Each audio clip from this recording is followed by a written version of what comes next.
السلام عليكم ورحمة الله وبركاته. ازيكم يا حبايبي؟ وحشتوني جدا جدا جدا جدا. انا النهاردة هعمل لكم بإذن الله كفتة الصينية.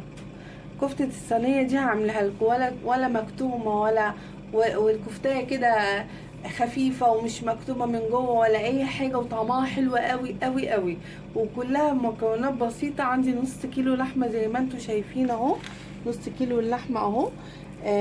بس هو داخل فيه دسم شوية. تمام، هي الكفتة لازم يبقى داخلها دسم.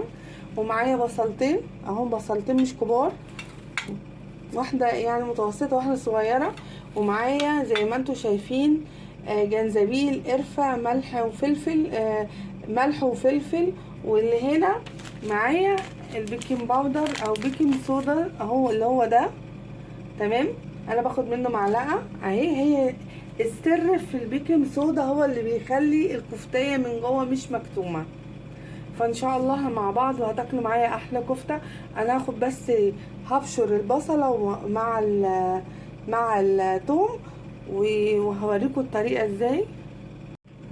اهو زي ما انتم شايفين انا ضربت في الكبه البصل مع مع الثوم اهم في الكبه اهو، طحنتهم مع بعض.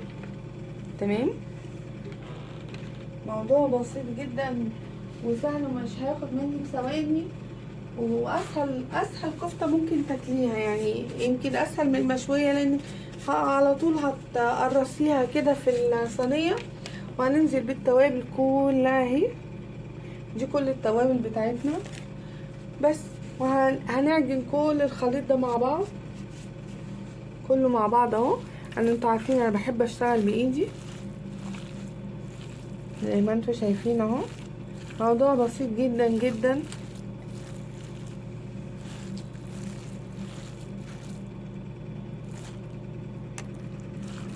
زي ما انتوا شايفين اهو، هي القصة كلها قصة بس ان انا ايه، اخليها كلها تدخل في بعض ويبقى لها عرق شوية، تدخل في البصل وتدخل في الثوم والتوابل بتاعتها. المقادير ده نص كيلو لحمة على فكرة اهو. هي كل حاجة يعني بيبقى، يعني مثلا الكفتة انا بعملها وادخل فيها البصل، لازم افضل ادعك فيها بحيث ان ادخل كل حاجة مع بعض. شايفين العرق الموجود ده؟ انا عايزة العرق ده هو اللي بيخلي الكفتة معانا ما تبقى خفيفة وتبقى مش مجبوسة ببعض كده ان شاء الله يعني. وحشتوني يا حبايبي جدا جدا، واتمنى وصفاتي ان هي تكون عجباكم انا.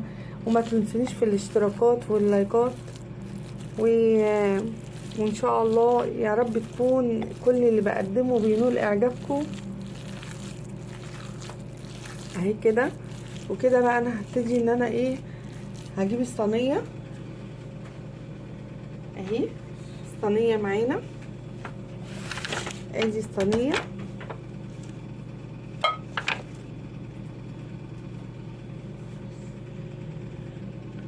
وانا كده زي ما انتم شايفين شكلتها. وانا زي ما قلت لكم النجاح الكفته بتاعت الصينيه او لنجاح اي كفته عموما بيكنج صودا. البيكنج صودا هو اللي بيخلي الكفته من جوه هشه، ما بيخليهاش مكتومه، ما بتبقاش معجنه من جوه. دي كفته الصينيه زي ما قلت لكم، طريقتها بسيطه جدا جدا جدا، ومكوناتها بسيطه قوي. لازم بس اهم حاجه واحنا بنقطع بنقول للجزار بس يحط لنا فيها نسبه دسم شويه، هو ده اللي بيحلي الكفته. انا دلوقتي الفرن عندي سخنه، انا مشغلاها بقى لها 10 دقايق. فعلى هي مش هتكمل باذن الله 10 دقايق كده ولا 15 دقيقه، وهطلع لكم بيها تاني. وما تنسونيش زي ما قلت لكم في اللايك والاشتراكات. وانا اهو بالظبط خدت 12 دقيقه. انا دايما بحب احسب لكم الوقت بتاع الحاجه عشان ابقى قايلها لكم بالظبط. خدت 12 دقيقه في الفرن. وزي ما انتم شايفين انا مرضتش ارصها في طبق، بحب اجيب لكم الحاجه تشوفوها على طبيعتها زي ما كانك بتطبخي في البيت وبتطلعي الصينيه. انا بحب اوريكم الحاجه هتطلع بشكلها ايه وبصينيتها ايه.